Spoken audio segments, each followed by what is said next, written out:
Hey guys, it's Dr. Erica Patterson, physical therapist. Welcome back to my channel. Today we're going to be covering the job responsibilities of a CNA or a certified nursing assistant.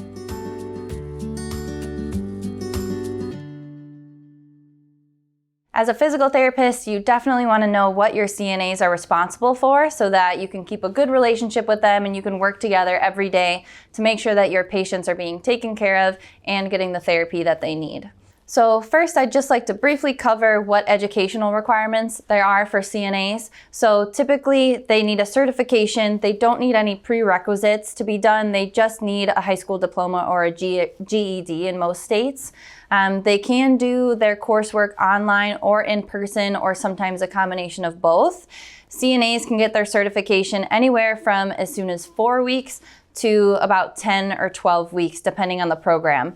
Oftentimes, CNAs can choose to fast track it and they can just get it all done in that really shortened amount of time and then be ready to go to work. Some common program topics that are usually covered in a CNA certification course include CPR, first aid, transferring patients, hygiene, nutrition, infection control, learning how to take vitals, possibly learning how to take patients through range of motion, how to help them with their ADLs or their activities of daily living, workplace safety, and then just general caregiving.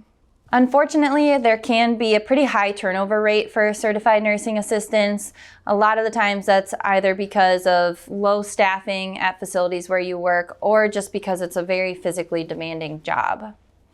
Now, CNAs will usually work around an 8 to 12 hour shift, first shift, second shift, or third shift. CNAs sometimes can work double as well. They can get overtime, usually depending on the employer, but usually they can get overtime as well. And then around $15 an hour is about the average pay for a CNA. The typical duties that a CNA will complete in any given shift when they're taking care of their patients include answering call lights or alerting the nurse of any emergency situations, helping the patient to transfer, helping them with their ADLs or their activities of daily living, so things like toileting, changing, getting ready in the morning, that type of stuff, dressing. Those are all ADLs that you'll help with. And then monitoring or supervising patients, especially if they don't have as good of a safety awareness and they just need someone to kind of monitor them, make sure they're not doing anything unsafe. And then also helping with patient comfort, so changing their bed sheets, setting their food up for them, positioning trays or things in reach for them so that they can access it. They can be asked to track food and liquid consumption. They can restock supplies. They can weigh patients, or they can also set them up with different types of equipment. So maintaining their oxygen tanks, setting them up with wheelchairs, etc.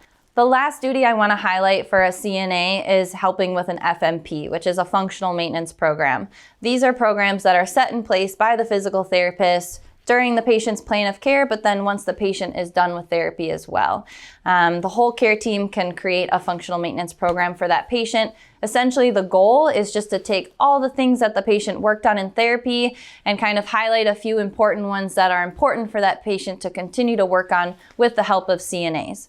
For example, walking a certain distance to make sure that they're maintaining their endurance and strength for that, transfer status, that type of stuff. So it's basically just a program for CNAs to help patients work on some functional things so that they can maintain their highest level of function while they're either staying at that facility or preparing to go home. All right, guys, that is it for what the duties are of a CNA and some background behind what requirements you need to become a CNA. I hope that that's helpful. As PTs, like I said, we really like to know what our CNAs are able to do so we can keep a good relationship with them and support them as well.